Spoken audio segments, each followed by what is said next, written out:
भाई लोग, कैसे हो आप सभी लोग। आशा करता हूँ सब बड़े ही होंगे।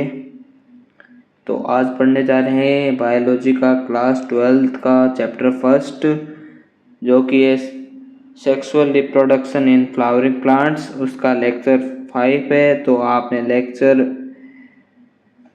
1 से लेकर 4 तक नहीं देखे तो चैनल पे जाके देख सकते हैं। तो वीडियो करते हैं स्टार्ट। तो आज अपन पढ़ने वाले हैं द पिस्टिल मेगास्पोरेंजियम, जो कि ओव्यूल होता है, एंड एम्ब्रियो से ये टॉपिक अपन पढ़ने वाले हैं। तो हेलो फ्यूचर डॉक्टर्स, ये topic NCERT chapter 1 sexual reproduction in flowering plants का एक बहुत ही क्रूशियल हिस्सा है। नीट में इस सेक्शन से हर साल direct statement based question match the column और प्लॉइडी N2N बेस्ड क्वेश्चंस आते हैं। Let's decode this entire text into high yield easy to remember English notes. तो पहला पॉइंट आता है the gynoecium and pistil female reproductive part. Gynoecium flower का female part होता है, जिसका यूनिट पिस्टल यानी कार्पल है। तो फिर आता है टाइप्स ऑफ गायनोसियम, जो कि नीट के लिए एग्जाम्पल्स बहुत इम्पोर्टेंट है। जैसे मोनोकार्पलरी, सिर्फ एक पिस्टल प्रेजेंट हो। दूसरा मल्टीकार्पलरी, एक से ज़्यादा पिस्टल हो। अब इसमें दो कंडीशन हो सकती है, जैसे सिंकार्पस, सारे पिस्टल आसपास में फ्यूज जुड़े हुए हैं। और इसका एग्जाम्पल सिंकार्पस का पापावीर मतलब पॉपी। और उसके बाद में आता है एपोकार्पस। एपोकार्पस सारे पिस्टल फ्री यानी अलग अलग हैं। इसका एग्जाम्पल है मार्सिलिया। तो नेक्स्ट आता है पार्ट्स ऑफ ए पिस्टिल, जिसमें आता है स्टिग्मा, सबसे ऊपर का पार्ट। ये पोलन ग्रेन्स के लिए एक लैंडिंग प्लेटफॉर्म का काम करता है। तो नेक्स्ट आता है स्टाइल। स्टिग्मा के नीचे एक इलोंगेटेड यानी लंबा पतला पार्ट। तो नेक्स्ट आता है ओवरी, सबसे नीचे का फुला हुआ यानी बेसल ब्लॉक्ड पार्ट।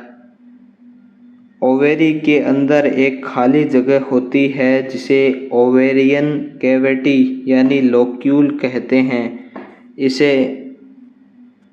कैविटी के अंदर प्लेसेंटा होता है।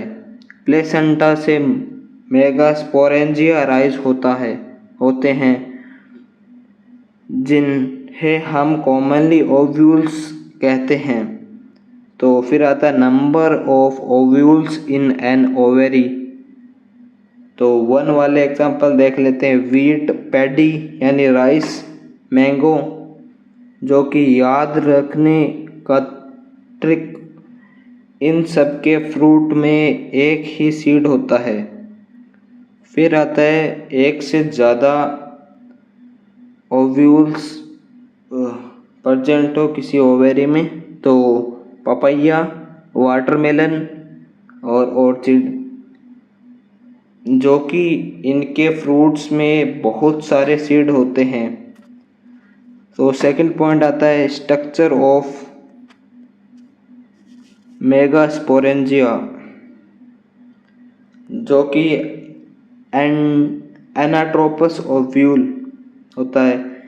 एक टिपिकल एंजियोस्पर्म ओव्यूल की एनाटॉमी समझना बहुत ज़रूरी है। इनको स्टेप बाय स्टेप विजुअलाइज करते हैं। पहले आता है फ्यूनिकल, एक स्टॉक जो कि डांथल, जो ओव्यूल को प्लेसेंटा से जोड़ कर रखता है। तो नेक्स्ट आता है हाइलम, ये वो जंक्शन जो कि पॉइंट ऑफ अटैचमेंट है जहां ओव्यूल की बॉडी और फ्यूनिकल आपस में जुड़ते हैं। फिर आता है इंटेगुमेंट्स। ओव्यूल के बाहर एक या दो प्रोटेक्टिव लेयर जो कि एनवलप्स होती है। माइक्रोपाइल जो कि इंटेगुमेंट्स पूरे ओव्यूल को कवर करती हैं, बस टिप पर एक छोटा सा छेद यानी ओपनिंग छोड़ देती है। इसे माइक्रोपाइल कहते हैं, जो कि पोलन ट्यूब यहीं से इंटर करती है। फिर आता चलाजा। माइक्रोपाइलर एंड के ठीक अपोजिट वाला बेसल मतलब नीचे का पार्ट चलाजल कहलाता है। फिर आता न्यूसेलस। इंटेगुमेंट्स के अंदर सेल्स का एक बड़ा मास होता है। इन सेल्स के पास बहुत सारा रिजर्व फूड मटेरियल खाना होता है। फिर आता है एम्ब्रियो सैक जो कि फीमेल गैमेटोफाइट है। ये न्यूसेलस के अंदर होता है। यूजुअली एक ओव्यूल में सिर्फ एक ही एम्ब्रियो सैक होता है। फिर आता है थर्ड पॉइंट, मेगास्पोरोजेनेसिस। मेगास्पोर का बनना। जैसे मेगास्पोरोजेनेसिस में पोलन बनता था, यहाँ मेगास्पोर बनेगा। इसकी प्रोसेस मेगास्पोर मदर सेल जो कि एमएमसी से मेगास्पोर्स के बनने के प्रोसेस को मेगास्पोरोजेनेसिस कहते हैं। एमएमसी कहाँ होता है, ये सवाल आपके मन में आया होगा। तो न्यूसेलस के माइक्रोपाइलर रीजन में एक सेल खुद को डिफरेंशिएट करके एमएमसी बन जाती है। ये एक बड़ी सेल होती है जिसमें डेंस साइटोप्लाज्म और बड़ा न्यूक्लियस होता है। नेक्स्ट आता है डिवीजन। एमएमसी में मियोसिस रिडक्शनल डिवीजन होता है, तो इसका रिजल्ट मियोसिस की वजह से एक एमएमसी से 4 माइक्रोस्पोर्स मेगास्पोर जो कि मेगास्पोर टेट्राड बनते हैं। फोर्थ पॉइंट आता है female gametophyte embryo sac development. अब इन 4 मेगास्पोर में से क्या होगा, ये सवाल आपके मन में आया होगा। तो इसमें आता है मोनोस्पोरिक डेवलपमेंट। इन 4 में से 3 मेगास्पोर्स डिजनरेट खत्म हो जाते हैं। सिर्फ एक फंक्शनल मेगास्पोर बचता है जो आगे चलकर एम्ब्रियो सैक फीमेल गैमेटोफाइट बनाता है। एक सिंगल मेगास्पोर से एम्ब्रियो सैक बनने को ही मेगास्पोरिक डेवलपमेंट कहते हैं। फिर नीड प्लॉइडी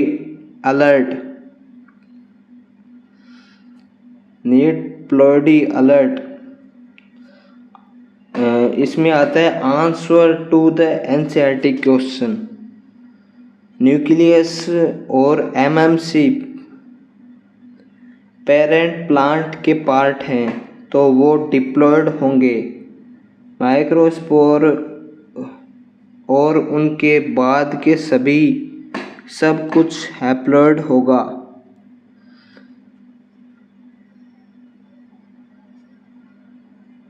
हाँ हैप्लॉयड होगा।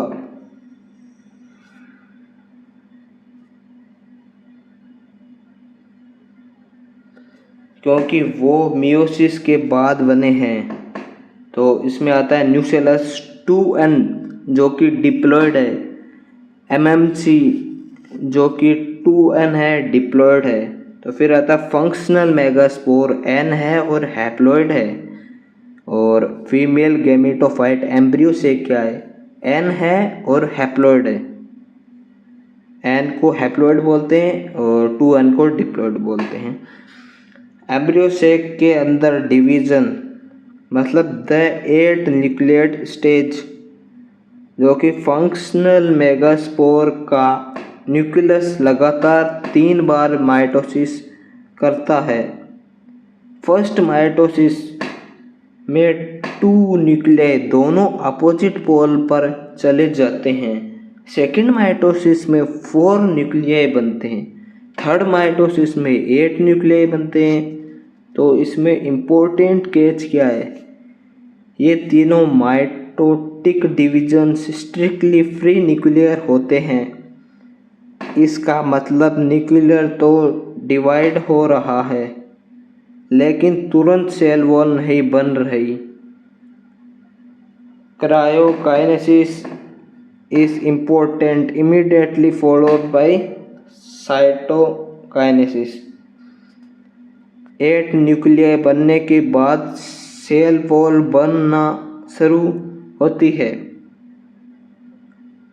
फिफ्थ पॉइंट ये आता है 5 structure of A mature embryo sac. जब सेल वॉल बन जाती है तो एक typical angiosperm embryo sac 7 sailed 8 nucleoid structure बन जाता है। यह अरेंजमेंट बहुत स्पेसिफिक होती है। माइक्रोपाइलर एंड जो कि 3 सेल एग एपरेटस होता है, 2 सिनर्जिड्स, इनके पास एक स्पेशल थिकनिंग होती है जिसे फिलीफॉर्म एपरेटस कहते हैं। नीट PYQ में पूछा गया है इसका काम क्या है। ये पोलन ट्यूब को सिनर्जिड के अंदर गाइड करता है। 1 एग सेल ये एक्चुअल फीमेल गैमेट है। चलाजल एंड जो कि 3 सेल्स है। यहाँ 3 सेल्स होती है जिन्हें एंटीपोडल्स कहते हैं। सेंटर जो कि 1 लार्ज सेल, बीच में एक बड़ी सेंट्रल सेल होती है जिनके अंदर 2 पोलर न्यूक्लियाई होती है। Summary of the mature embryo sac 3 micropylar plus 3 चलाजल plus 1 central जो कि 7 सेल्स, लेकिन सेंट्रल सेल में 1 न्यूक्लियाई है इसलिए टोटल 8 न्यूक्लियाई। इसी को 7 सेल्ड 8 न्यूक्लियड स्टेज कहते हैं। तो भाई आज के वीडियो में बस इतना ही। मिलते हैं अगले लेक्चर में। थैंक यू भाई लोग।